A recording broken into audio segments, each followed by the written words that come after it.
Welcome to Carly's Dark Corner. Now, I am currently at Annesley. Don't know if you can see it behind me. You can see the lovely building. Obviously, there's not much left of it now. But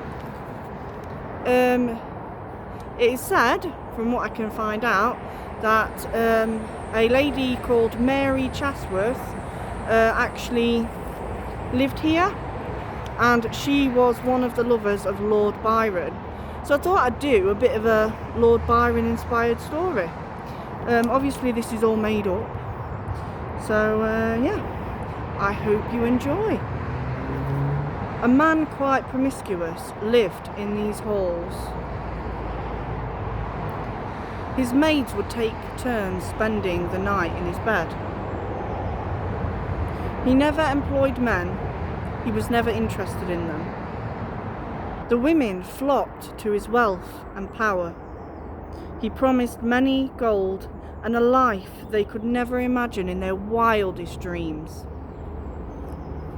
Victoria was one of these women. She swooned over his thick, dark locks.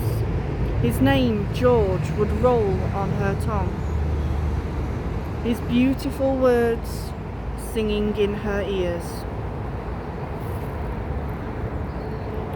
One night, the moon making rays in the darkness, she slithered amongst the graves and into the grounds. The huge wooden door looked old but heavy as she pulled its ornate black handle. She was met with the warm glow of the candles attached to the stone walls. A dark red carpet welcomed her further. She could picture his reaction when his gaze met hers. She would know his love for her. She climbed the carpeted stairs, her heart pounding in her chest, palms hot and sweaty from anticipation. Then a noise echoed down the hallway towards his chambers. As she approached, warm, salty tears streamed down her face. She knew what she would find. There he was in a soft, fur-covered bed with a patterned frame. His body was better than she could ever have imagined, but on top of him, moaning in euphoric bliss, was a young woman with curly golden hair flowing down her glistening back. Victoria's face grew hot with rage, and her sweet thoughts of love turned to thoughts of revenge and pain. She crawled back to her home, and as she lay in bed, staring at the cold concrete ceiling, she plotted her hateful plan.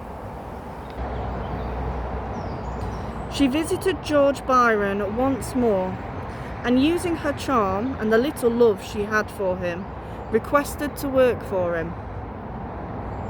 He accepted, unaware of the danger he had put himself in. She spent many nights by his side and would add extra ingredients to his drinks and food. It didn't take long for the fever to engulf his body. He was sweating like that same night she had previously seen him, only no pleasure followed.